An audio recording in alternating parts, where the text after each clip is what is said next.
You really need to watch this video if you're thinking of getting the Gran Turismo 7 Power Pack, because I've spent quite a bit of time in the Power Pack. I've completed about 20% of it.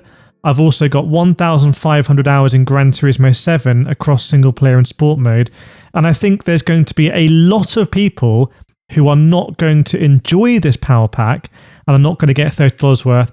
And there's going to be a lot of people who will really enjoy this Power Pack. So firstly, Sophie AI 3.0, this is not a game changer for me. This, in the marketing, I understood it was going to be a big step up in Sophie AI. It doesn't change anything for me. I went in the Le Mans Classic race, one of the later races you do in the Power Pack in terms of the chain, and I overtook every single Sophie AI car by the end of the Mulsanne straight. By the time I got to Mulsanne, I was #1 in the race, having started from the back. And this throws up some big problems, I think, for the game for, I would say, maybe like skilled online players, because it's not going to be a replacement to online for A+, I would say even A-ranked players. And that's going to be a bit frustrating for those players, because there's lots of really good features in the Power Pack that are contained solely within the Power Pack and are not available online. Now, there is another difficult setting you can do in Sophie.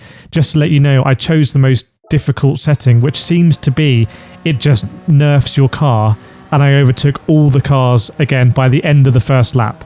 So before finished first lap, I was #1 in the race again. The reason why this is a problem is because the Power Pack is very rigid about being an authentic race experience with practice, qualifying and race, and it really encourages you to do practice, and you cannot even skip qualifying. So it doesn't even contemplate you skipping qualifying. You can sit there with it on a little bit of fast forward, but if it's a long qualifying, you can be there for a long time. What that means is, for someone like myself, is if I qualify, I'll qualify at the front of the grid, and the races are super boring because I just check out and I win the race by a long margin. So the most fun for me in the Power Pack is to deliberately start at the back and have fun overtaking people and win the race by the end. And that's okay for me. So this race here at the Nürburgring, you know, we win the race by 2.5 seconds, we come from the back. There's a big split of lap times in qualifying as well among the Sophie drivers, up to 10 seconds I've seen, which is kind of crazy. So I just don't really understand the AI Sophie. There doesn't seem to be any real difficulty adjustment. If you choose the extra chilies, it just makes you driving a slower car that's just worse, which I don't enjoy. When I do racing in real life, I get faster by racing faster drivers. If I'm a fast driver, I don't try and nerf my car. Now, it's not all doom and gloom there. I want to make that clear. There are going to be lots of people who will enjoy this Power Pack. I think I'm still going to get $30 out of it, but $30 is a lot of money when you compare it with other sim racing games that go on sale, for example. So who's really going to enjoy the Power Pack? I think if you are someone in Gran Turismo 7 who is a little bit intimidated by online, maybe you've had some bad experiences online with dirty drivers, or the pace is just too quick and it's a little bit intimidating. Let's say you're a C, maybe even a B rank driver. This could be great for you because it is going to try and simulate essentially an online experience, but do it offline. And if you fit within that skill band where Sophie's going to give you a good race, I think it's going to be fantastic. It's very much for someone who wants to take the game at their own tempo. You want to be able to pause the game. Look, I'm a new dad now, I've got a baby. Being able to pause the game is now a massive feature for me that wasn't really relevant before. And I think actually for those sort of drivers on Gran Turismo 7, this is a better career mode than the cafe. Like this, make no bones about it, this should have been in at day one. Because the cafe menu is a bit of a joke, in all honesty, because you can pay to play. You can just buy cars and not actually do the race in the cafe menu. Here, you have to do the races. The races are more enjoyable than what you get in the cafe menu. The AI is still better than the AI you get in the cafe menu. And it's just a more natural kind of campaign to achieve. Now, the results that you get are pretty rubbish. Getting roulette tickets is just a nonsense. It's just a letdown when you get a big roulette ticket and then you redeem it for like 10,000 coins. It doesn't make any sense. The entry fees for the races don't make any sense. The general prizes don't make too much sense. But it's a better career mode than the cafe. However, I think this game mode could have 100% been on PS4 as well. Because if you take Sophie AI 3.0 out of the equation, there's nothing here for me that can't be on PS4. There's no big grids. There's no B spec. I haven't done the 24-hour race, but from what I can see, there's no like saving. It's really just a few, with an exception I'm getting onto, but it's really just kind of a few curated races, i.e.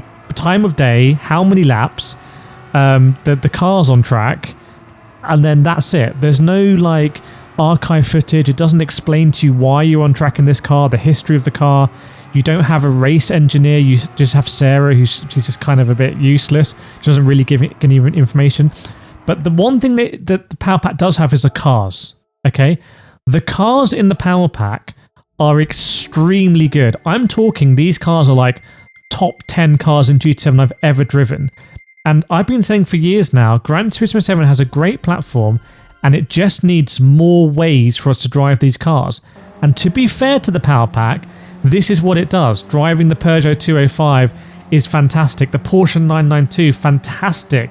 The old Skyline, absolutely fantastic. I don't know if it's something else, a little bit of secret sauce with the update. I did read the Spec 3 update notes. There shouldn't be general physics improvements for most cars, but some of the force feedback I was having on my Logitech G Pro in these cars was sublime. And when I was driving the Porsche 992 at the Nordschleife, it's one of the best sim racing experiences I've had recently, and it's not particularly pushing it on the sim racing side. It's more pushing it on the Sim-K side, I say, but you can go over curbs, you can push into corners, you can feel the car drift, you can bring it back in line. This is the best of Gran Turismo's ever had to drive. And so I would actually market the Power Pack in a different way, and I think it's been possibly mismarketed. Anything that's been talking about Sophie AI 3.0, I can't tell the difference, so people are going to be let down, that's obvious. I think this is a love letter to the cars. I think this Power Pack should actually be a way of driving some of the best cars in Gran Turismo 7 with bespoke tunes that it's just really enjoyable being on track. And I didn't actually mind too much being far ahead of the other drivers or just carve my way through, because fundamentally the on-track experience was fun. So hopefully that makes sense to you, that I believe the star of this update is more the cars than the AI. This does throw up some problems though. The first problem is that you can't bring your garage cars into the Power Pack, which is frustrating. I like driving the Peugeot RCZ. I have the RCZ in real life. That's my car. As far as I'm aware, I can't drive in the Power Pack. That's super frustrating.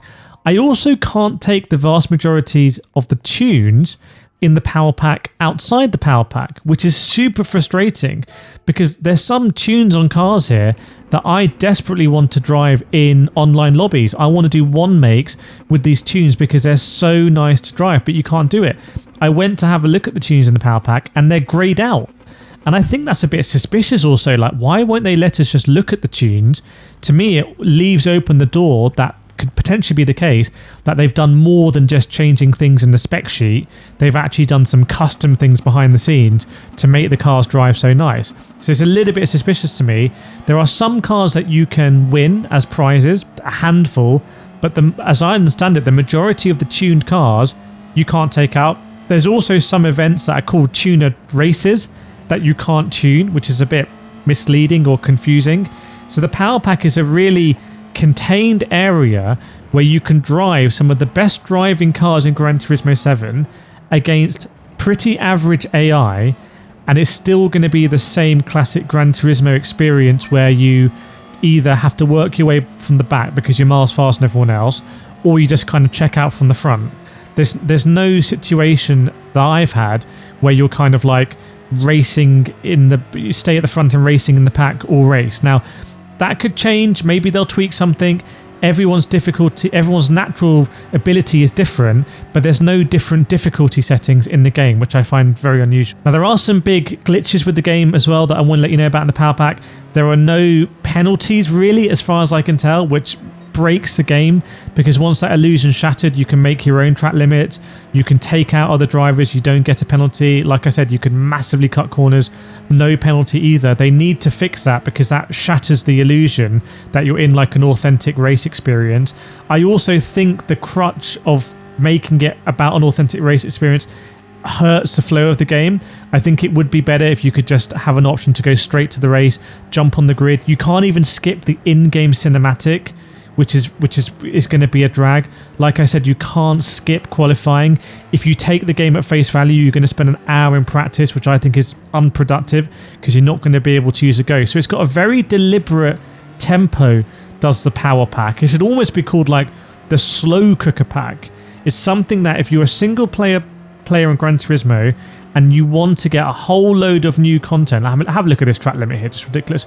You want to get a whole load of new content that you can enjoy over the next year, this will tide you over. Make no mistake about it.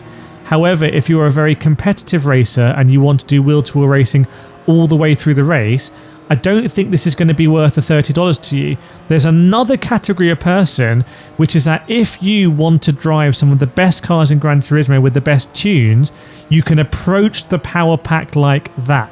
Okay, so I bought this power pack with my own money, and these are my honest opinions. It'd be very easy to say, oh, this is amazing, it's great for everyone, and make a fun, happy video with rainbows, but I prefer to tell it how it is always. I haven't seen any other videos, I haven't read any other reaction. I've just streamed it, recorded it, and said what I think. So let me know what you think in the comments. Make sure to subscribe. It really helps me out. I massively appreciate it. And I will see you next time, hopefully on Gran Turismo 7.